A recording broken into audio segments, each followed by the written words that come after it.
Olá, amados, a paz do Senhor Jesus, como vocês estão? Tudo bem?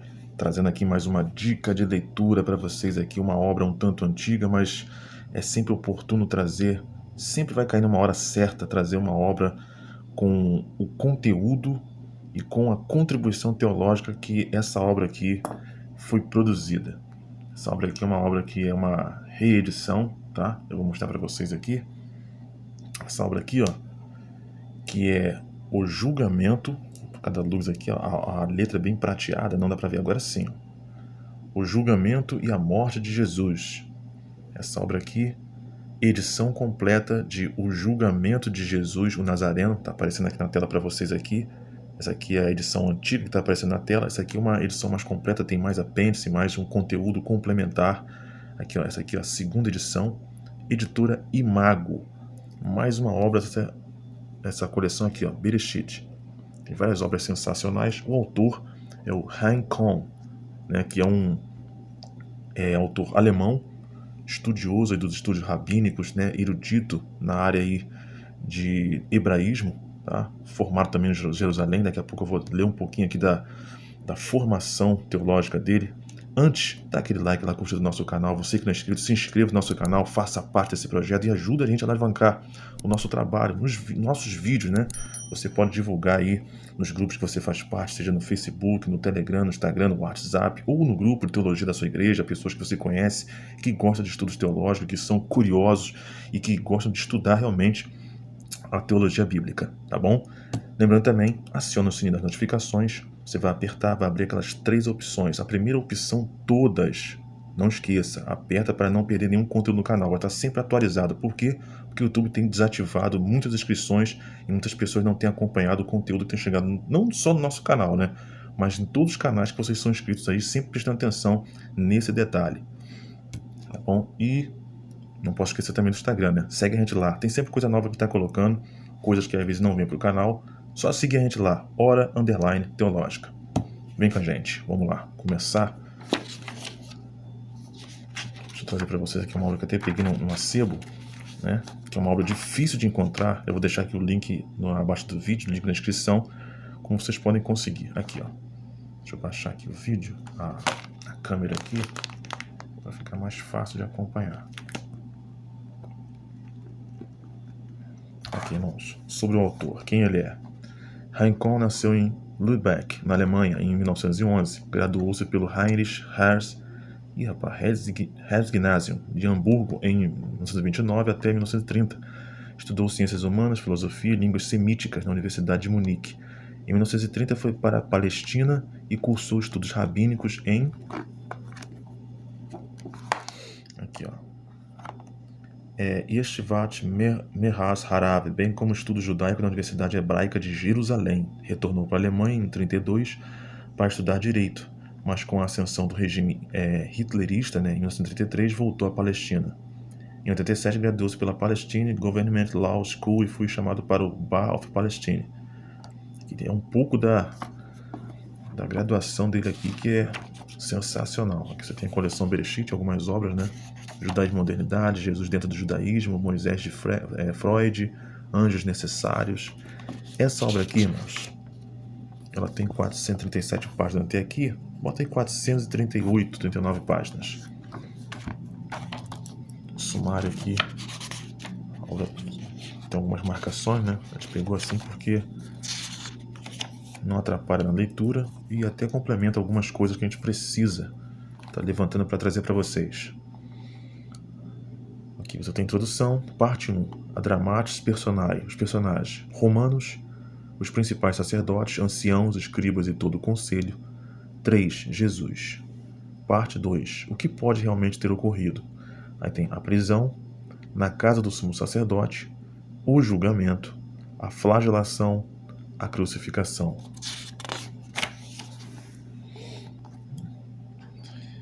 Parte 3, o que se passou depois. Pedro e Paulo, que seu sangue caia sobre nós e sobre nossos filhos, os atos de Pilatos, fontes não cristãs, a perversão da justiça. Nota, bibliografia, índice. Lembrando aqui que o autor, ele tem praticamente aqui uma descendência, né? Se eu não me engano, aqui tem... Vou levantar até que tem uma descendência de judeus, tem sangue judaico corre nas veias do Rincon, não só pelos estudos judaicos que ele fez no caso. Vou trazer para você aqui uma coisa interessante, e depois no final tem um outro comentário que ele faz, que eu vou dar um complemento, o porquê que ele fala aquilo. Isso que está baseado praticamente quase toda a sua obra.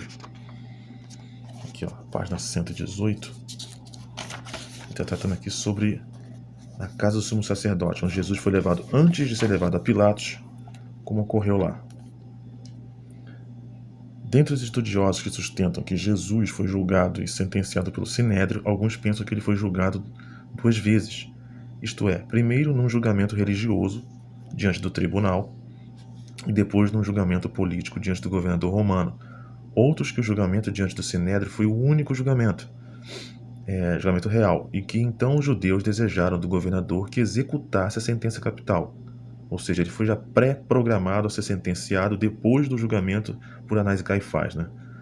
Porque isso excedia os poderes do Sinédrio. Interessante, hein? Olha isso aqui. Já afastamos a teoria da incompetência como inconsistente com o fato de que naquele tempo e posteriormente o próprio Sinédrio executou sentenças capitais. Mas a tese é insustentável por 2 outras razões.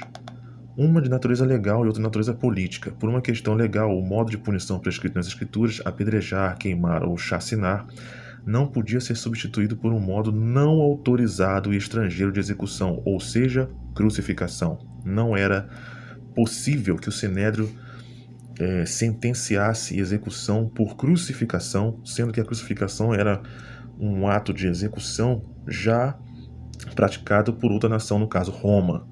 Então isso aqui não tinha dentro da lei essa pena capital. Então não podiam trazer essa execução, né? Vamos lá. Execução. Qualquer modo diferente do prescrito no direito judeu, né, que fosse, no caso, a crucificação, não representaria a execução legal de uma sentença do Sinédrio. Porque se isso viesse do Sinédrio, seria até uma coisa estranha, né? Eles executarem algo que na lei as pessoas conheciam que não havia essa autorização legal para que praticasse esse ato de execução. Por outro lado, constituiria um assassinato ilegal. Olha isso. E por uma questão de política, tampouco teria o Sinédrio pedido às autoridades romanas que executassem suas sentenças capitais.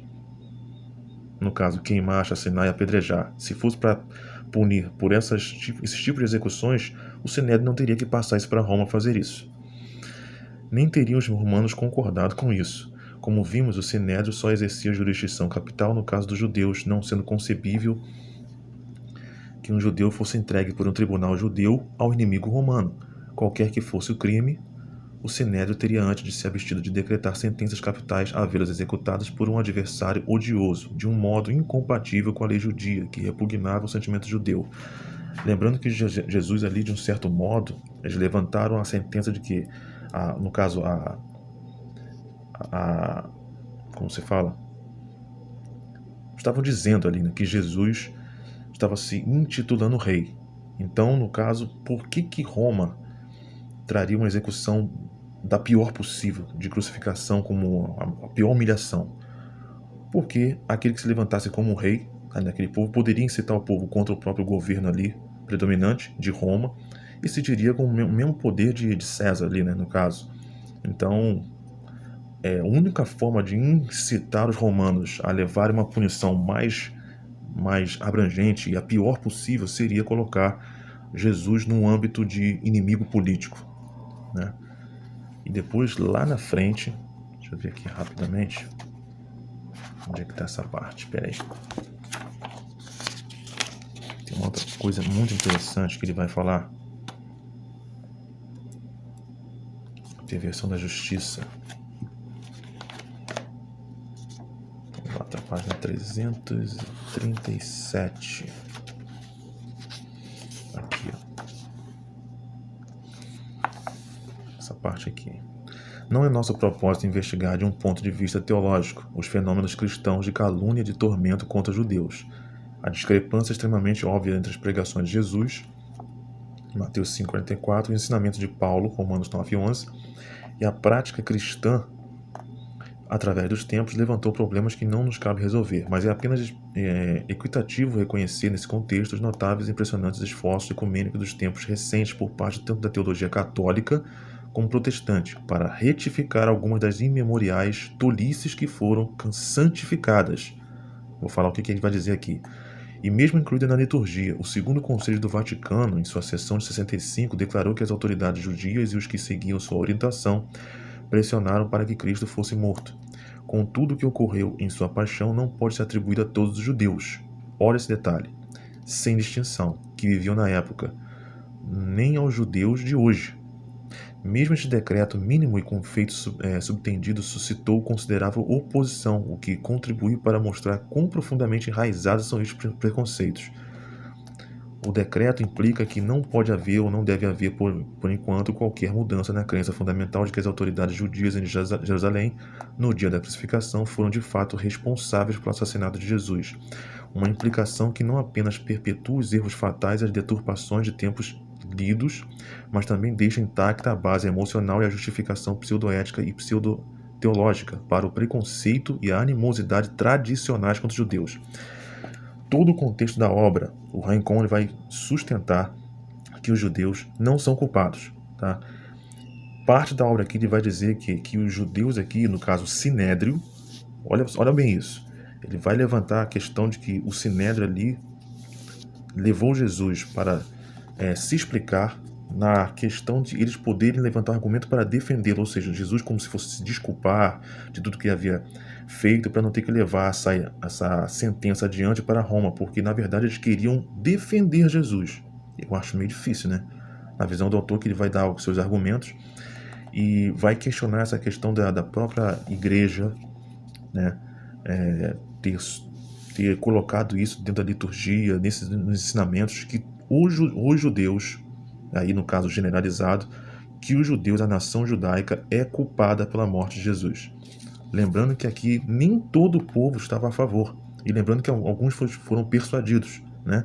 Então, esse alguns não representa o todo de toda a nação de Israel, embora alguns também disseram, caia sobre nós o seu sangue, sobre nossos filhos. Também não quer dizer que é sobre toda a nação. Isso que ele vai sustentar aqui. Mas é uma obra de um aparato um tanto crítico, tá? Quando a gente fala crítico, né, quem conhece o linguajar teológico, não quer dizer que está criticando a Bíblia, criticando o teor teológico da cristandade. Tá? Ele vai fazer aqui a sua análise crítica em relação de exame muito minucioso de como essa coisa se desenrolou ao longo dos séculos aí, na questão dos judeus terem tanto visto como criminosos nessa parte ali de ter executado Jesus, e por isso é a situação ali dessa animosidade, né?